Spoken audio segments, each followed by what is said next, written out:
Başlayırsan en son. Bəli, başlamışam. Belə bir sual düşdü. Kosinüs 38 yerə kosinüs 18 dərəcəni cəm hasilə çevirin.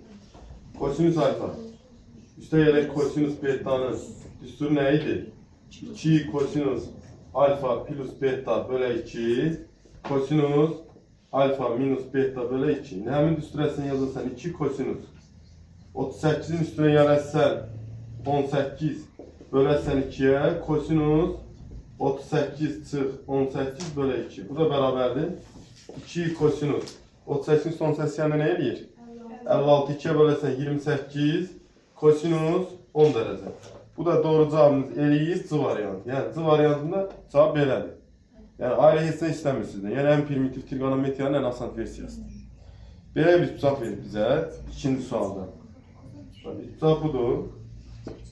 Adı B'dir, C'dir, M'dir, N'dir. Bu nömrə ikinci rəy.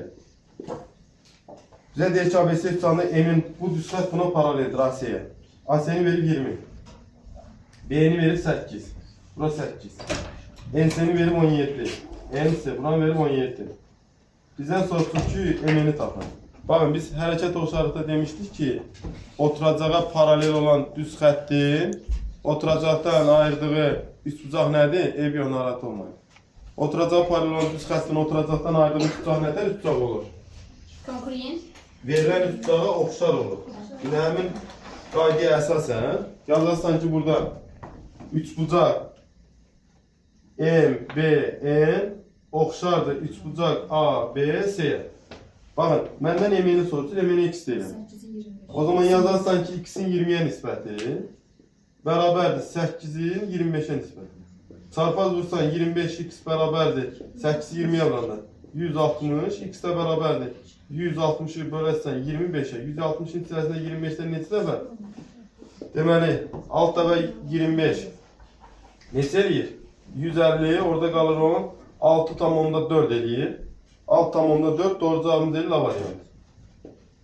Daha sonra 63 nömrəli sualda verir ki, prizmanın həcmi 120. Üçüncüsündə verir. Prizmanın həcmi 120, B bərabər 120, hündürlüyü isə 8'dir. H da bərabərdir 8. Prizmanın oturacağının sayısını tapın. Prizmanın həcmi nətər tapırdıq? V bərabərdir, S oturacaq vur H deyildi. Yine verir ki, V 120'dir. 120 bərabərdir, S oturacaq vuraq H-ımız 8'dir. Buradan da S oturacaq bərabərdir. 120'ni bölərsən 8 elə neçə? 15 və salam. Prizmanın oturacağın sayısı neçə?